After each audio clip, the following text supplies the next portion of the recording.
Apa sih alasan DC lapangan pinjol legal atau DC lapangan pinjol itu sering datang ke rumah kita? Padahal kita itu tidak punya uang untuk membayarnya. Nah, mungkin beberapa nasabah pinjam online itu mengalami hal tersebut ya. Padahal mereka sudah bilang tidak punya uang, tapi DC lapangannya di minggu berikutnya itu selalu datang. Nah, mungkin kamu itu melakukan kesalahan ini ya saat menghadapi DC lapangan.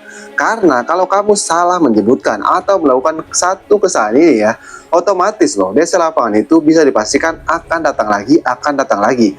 Meskipun orangnya itu berbeda-beda, karena tadi nama kalian itu diberitahukan ke DC lapangan yang lainnya.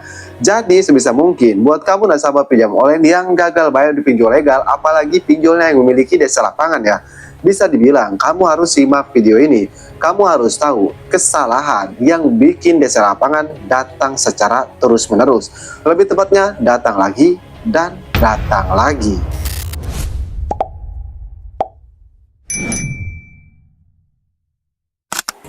Tapi sebelum ke pembahasannya, buat kamu yang bergabung ke grup WA Kang Kalbay, untuk linknya ada di tab komunitas channel ini. Kamu bisa langsung klik saja, masuk ke tab komunitas channel Kang Kalbay, di situ ada linknya ya. Nah, kita kembali lagi ke topik pembahasan. Apa sih yang membuat DC lapangan itu sering datang ke rumah kita? Bahkan seminggu bisa 3 kali. Sebenarnya kesalahannya itu simple, sepele. Tapi tidak semua nasabah itu menyadari kesalahan tersebut.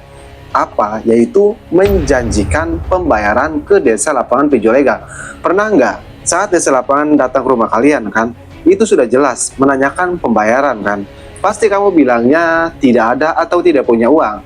Tapi berhubung kamu ini kan takut si DC lapangan ini lama di rumah ya, pasti kamu bilang seperti ini, nanti saya usahain deh, misalnya kasih waktu 1 minggu ke depan atau 2 minggu ke depan, atau nanti tanggal sekian atau bulan sekian. Lebih tepatnya kamu itu menjanjikan pembayaran ke DC lapangan pinjol legal di minggu berikutnya atau di bulan berikutnya kan, menjanjikan seperti itu.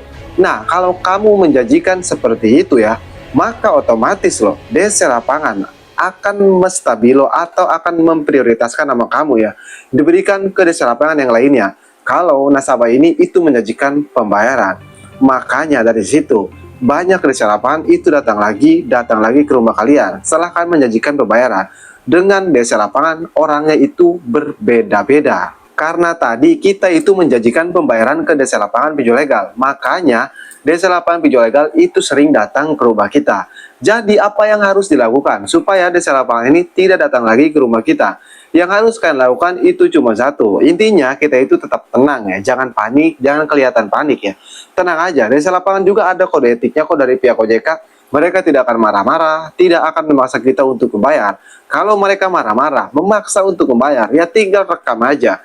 Rekam ya, atau video. Saya berjamin DC lapangan tersebut akan langsung pergi dari rumah kalian. Kenapa? Ya mereka juga takut lah, takut viral kan, takut dilaporkan ke pihak OJK dan bisa kehilangan pekerjaannya juga. Jadi kalau mereka memaksa untuk membayar dan marah-marah, ya rekam aja, ya laporkan aja. Itu kalau terjadi seperti itu. Tapi kalau mereka baik-baik aja, ya kita juga baik-baik aja kan, nggak perlu direkam. Cuman tadi kalian bilang aja seperti ini, kalau DC lapangan menanyakan pembayaran. Untuk saat ini saya belum ada uang, kalau ada uang saya pasti bayar, cuman nggak bisa menjanjikan. Nah, kita bilang saja atau kalian bilang saja seperti itu. Jangan bilang seperti ini, saya akan bayar tanggal sekian, bulan sekian. Nah, kalau bilang seperti itu ya otomatis mereka itu akan sering datang ke rumah kita. Jadi bilangnya seperti itu saja. Jadi itulah alasan kenapa DC lapangan itu semakin hari sering datang ke rumah kita. Jadi buat kamu nasabah pinjam online yang simak video ini atau kamu sudah mengalami ya, setiap minggu bisa didatangi DC lapangan atau seminggu 3 kali ya. Tapi yang seminggu 3 kali biasanya DC Kredipo sih. Nah, tulis pendapatnya di kolom komentar. Oke, jadi mungkin saja perlu saya mudah-mudahan bisa bermanfaat ya. Buat semua nasabah pinjam online ataupun buat semua nasabah pinjol legal. Oke, saya Kang Kalbay, sampai jumpa di video berikutnya.